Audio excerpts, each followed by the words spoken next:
वो अपनी संसद में जाता है और संसद में एक मुर्गे को मंगाता है और उस मुर्गे को क्या करता है, उस मुर्गे को एक एक पखने को नोचता है। मुर्गा चिल्लाता है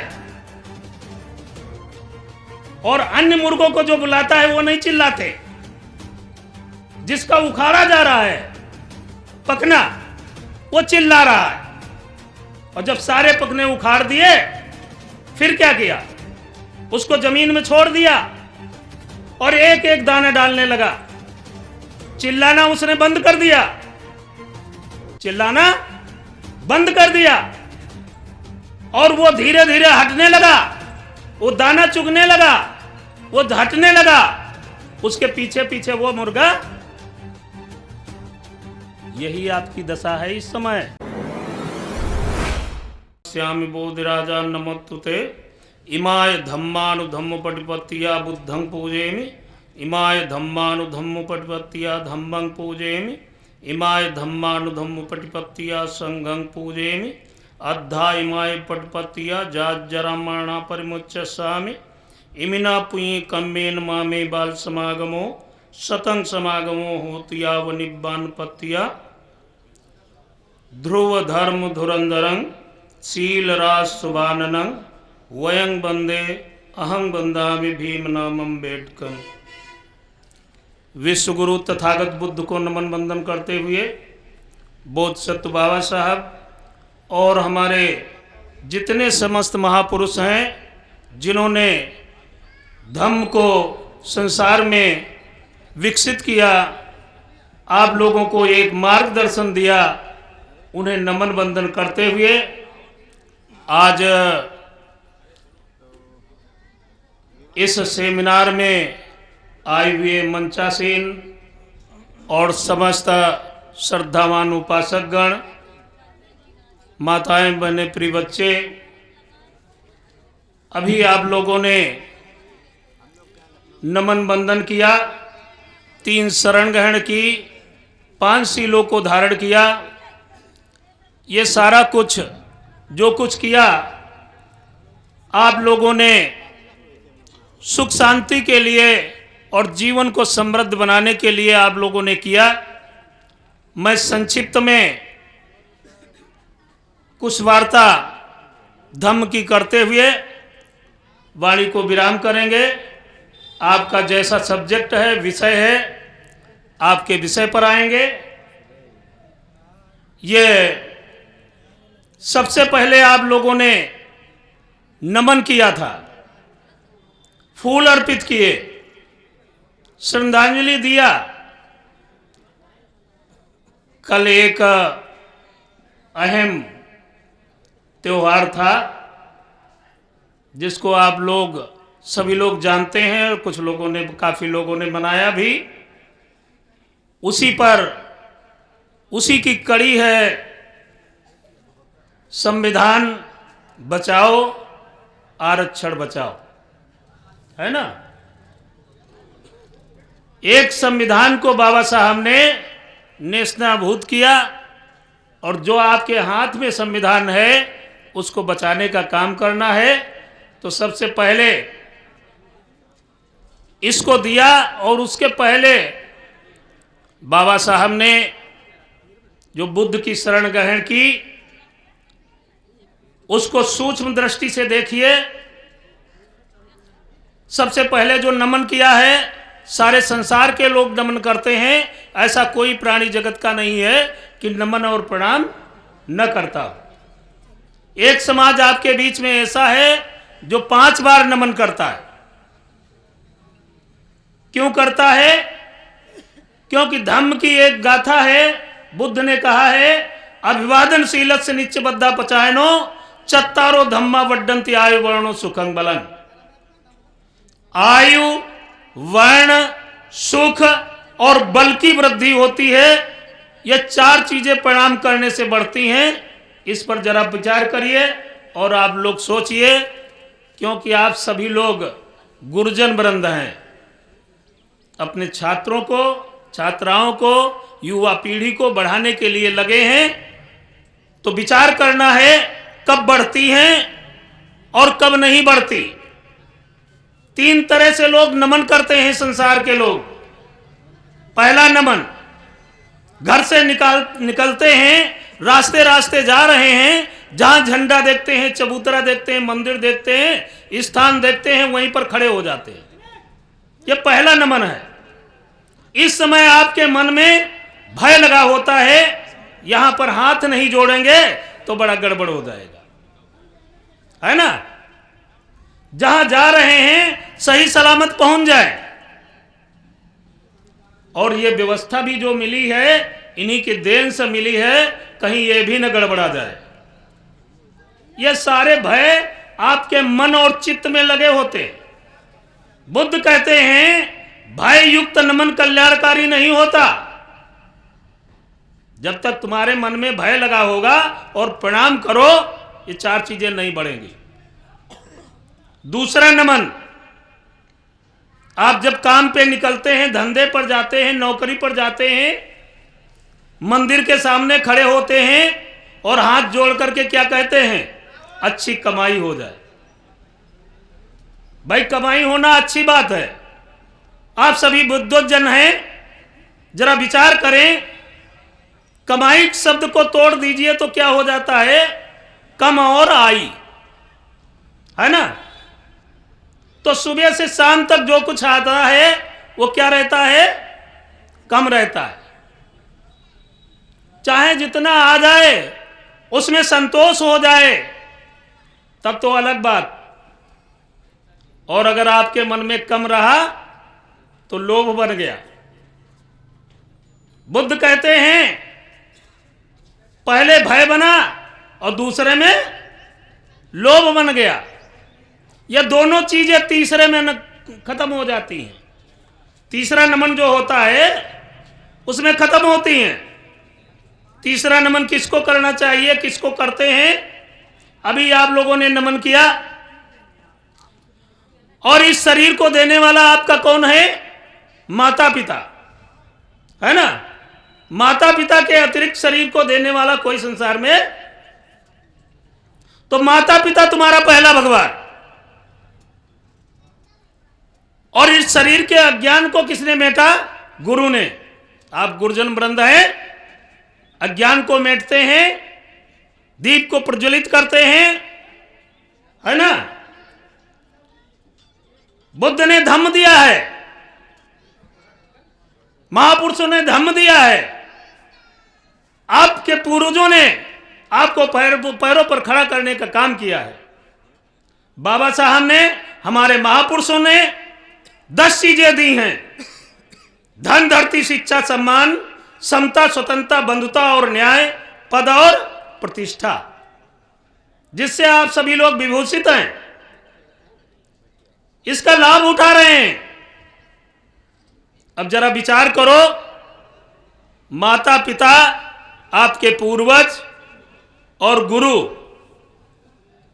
तथागत बुद्ध और महापुरुष, बाबा साहब को प्रणाम करोगे, क्या तुम्हें भय होगा कभी? या लोभ हो सकता है? भय और लोभ तीसरे नमन में समाप्त हो जाता है। और जिस समय भय और लोभ खत्म होता है तभी प्रसन्नता आती है। आपके चित्त में दो ही मनुष्य को चिंताएं होती हैं, या तो भय की चिंता हो या लोभ की चिंता हो। और दोनों चिंताएं खत्म हो गई। अब चिंता मुक्त हुए तो आपके प्रसन्नता आई।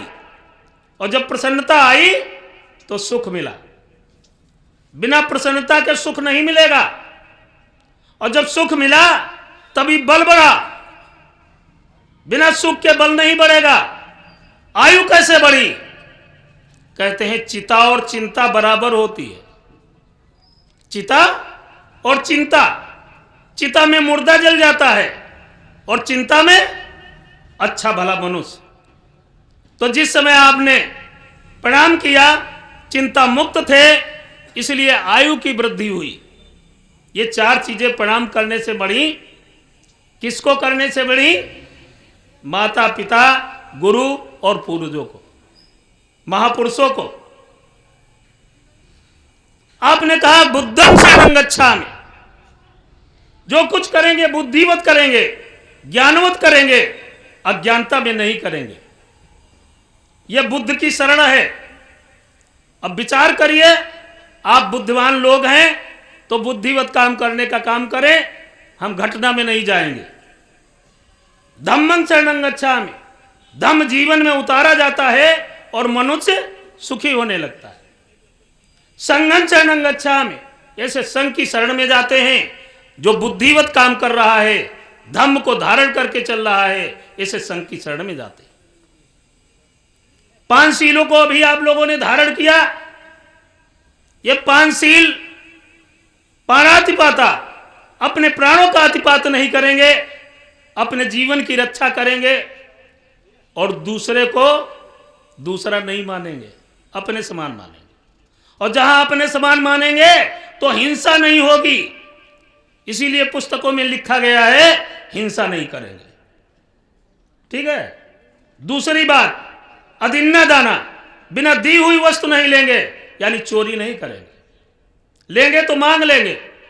तीसरी बात, पति पत्नी के जीवन को छोड़ करके हमारे घर में जैसे मां बहन बेटियां हैं, पिता पुत्र भाई हैं, उन्हीं के समान दूसरे परिवार की मां बहन बेटियों को पिता पुत्र भाई के समान मानेंगे।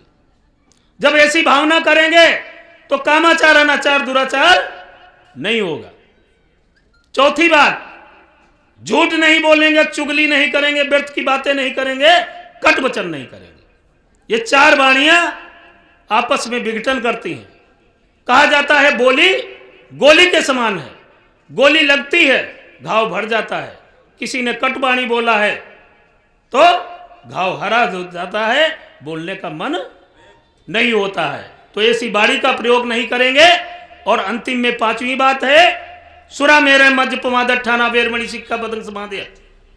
सुरा माने कच्ची पक्की शराब, मेरे माने धुआं वाली वस्तु, मज्ज माने मसल करके पीने वाली वस्तुएं, पमादत ठाना अन्य प्रमाद वाली वस्तुओं का सेवन नहीं करेंगे। क्यों नहीं करेंगे? क्योंकि ये जितने नशीले पदार्थ हैं इनको खरीदते ही धन जाता है। खरीदोगे धन चला जाएगा और सेवन करोगे तो होश चला जाएगा। धीरे धीरे आदी हो जाओगे, आगे चल करके रोगी हो जाओगे।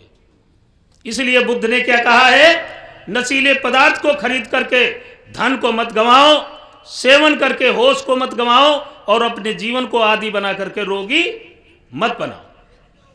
ये 5 बातें अभी आप लोगों ने धारण किया।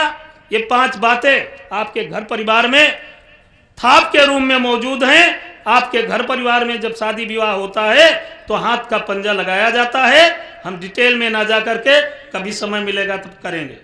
ठीक है, ये देखिएगा और विचार करिएगा। बुद्ध का धम्म आपके घर में है, उसको पहचानने का काम करो। अंतिम में बात को करते हुए आपने क्या लिखा है, मिशन को, बाबा साहब के मिशन को बढ़ाएंगे और संविधान को बचाने और आरक्षण। बस 2 मिनट। अच्छा, कल का जो दिन था बाबा साहब ने क्या किया था, एक संविधान को जलाया था। कौन सा संविधान था? मनुस्मृति को। क्यों जलाया था? क्यों जलाया था? क्योंकि उस समय ऐसी व्यवस्था चल रही थी जिस व्यवस्था से वो संविधान के द्वारा आप लागू हो रहे थे। हैं? बाबा साहब ने गणतंत्र लागू किया और वो कौन सा तंत्र था? राजतंत्र, है ना। राजतंत्र और गणतंत्र में 2 मिनट का फर्क है, 4 बातों का फर्क है। राजतंत्र साम दाम दंड भेद पर आधारित है और गणतंत्र समता स्वतंत्रता बंधुता और न्याय पर आधारित है।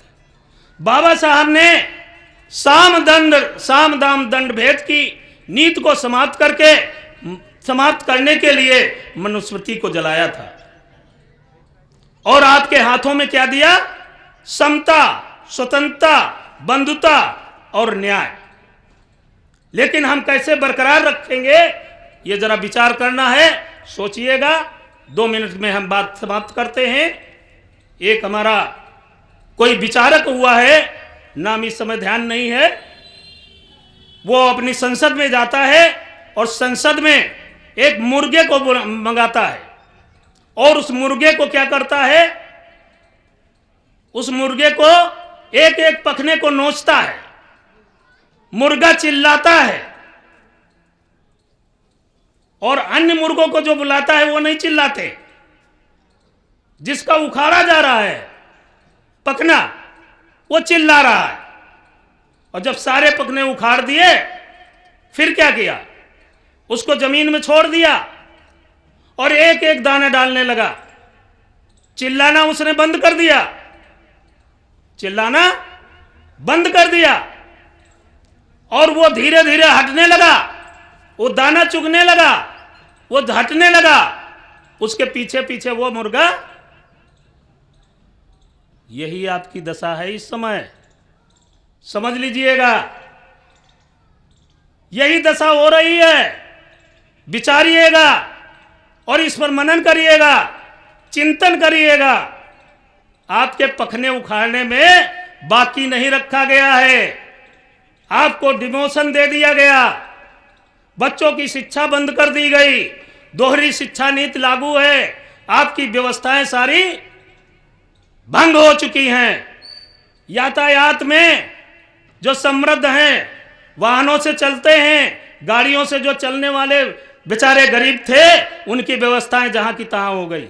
चल नहीं सकते, आपके बीच आ नहीं सकते, नहीं तो बसते और गाड़ी से भर करके चले आए होते। आप यहां तक जब से आए, अपने वाहनों से आए, अपनी व्यवस्था से आए, ये पंडाल खाली नहीं होता। बात समझ रहे हैं? तो वो मुर्गी की दशा है, सारी ये दाना मिल रहे हैं। अभी बच्चों को, युवा पीढ़ी हमारी कहाँ जाएगी, ये विचार करना है, समझाने का काम आपको करना है।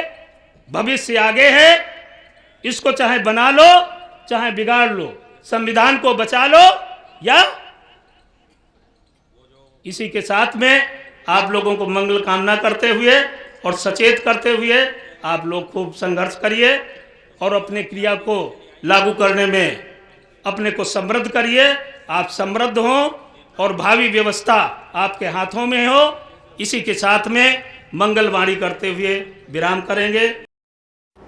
सब्सक्राइब करें आपके अपने चैनल समता आवाज़ टीवी को, बेल आइकन दबाना ना भूलें सबसे पहले हमारी वीडियो देखने के लिए।